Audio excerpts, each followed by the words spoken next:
just wanted to bring this to your attention. We keep hearing that by President Trump ending the funding for USAID, that he was hurting all of these poor countries. Well, the African countries are saying just the opposite. Dr. Eric Hanna, who used to be an ambassador to the U.S. from the African Union, she says just the opposite. The African countries are happy because they realized that the USAID was using the funds to really promote colonialism in Africa and throughout the world. And they were doing things that no one expected them to do.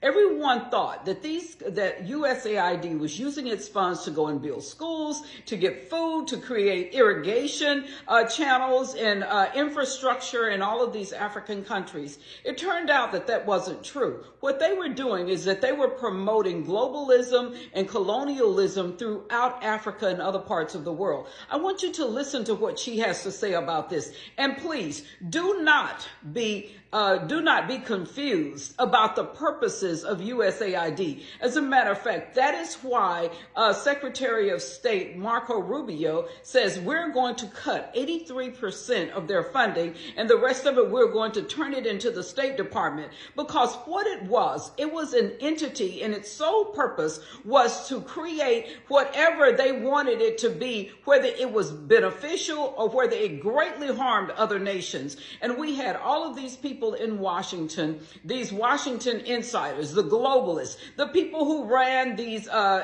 different agencies, the bureaucrats, and what they were doing is creating their own agenda using our tax dollars through USAID. Anyway, listen to what Dr. Eric Hanna had to say about this.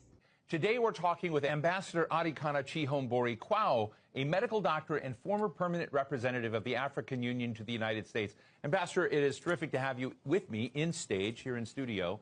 Let me just ask you, if I look through the USAID programs, some of which have been cut off, in Congo, there's an aid group, Action Against Hunger. This is they're treating tens of thousands of malnourished children. In Ethiopia, food assistance stopped for more than 1 million people, as we've seen these AID cuts go into force, really across the board with very, very few waivers. How is Africa feeling this moment? Do you see this as a story of tragedy, or is there something else that we need to be looking at? I think there's something else we need to be looking at. There is need for readjustments. There is need for realignment. We need to understand the real reason why USAID is in Africa. And not just USAID, but other NGOs. You look at DFID, which is the British equivalent, and many other smaller ones. Their sole purpose was to act as if they're coming to rescue Africa. They're coming to fill in the gaps in government services, gaps in education, gaps in healthcare, gaps in humanitarian services. They're coming in the guise of addressing issues to do with human rights, issues to do with environmental protection and social justice.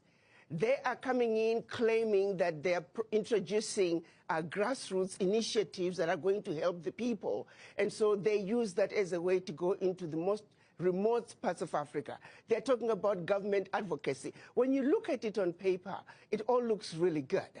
But they're actually wolf in sheep's clothing. They are using that open access sounding humanitarian to constantly destabilize governments. And then leave your comments. Let me know what you think, and continue to research this, and follow her as well on YouTube or even on here. Find out what is really going on in the world. And the reason that we're seeing all of this violence right now is because Elon Musk has exposed them. He has exposed them and all of their corruption, all of their abuse of U.S. tax dollars. Anyway, please leave your comments. Thank you.